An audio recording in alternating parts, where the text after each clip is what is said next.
Hi friends, మీకోసం ఒక మంచి కథ తీసుకొచ్చాను. చూసి నచ్చితే ఒక లైక్, కుదిరితే ఒక కామెంట్, వీలైతే సబ్స్క్రైబ్ తప్పక చేయండి ప్లీజ్. ఇక కథ చూద్దామా? రెక్కల ఏనుగు.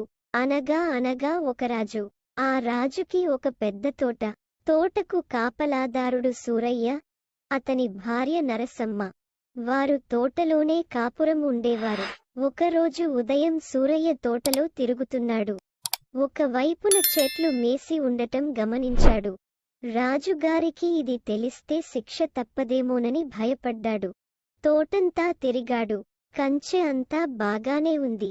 మరి జంతువులు లోపలికెలా వచ్చాయి? సూరయ్యకు అర్థం కాలేదు.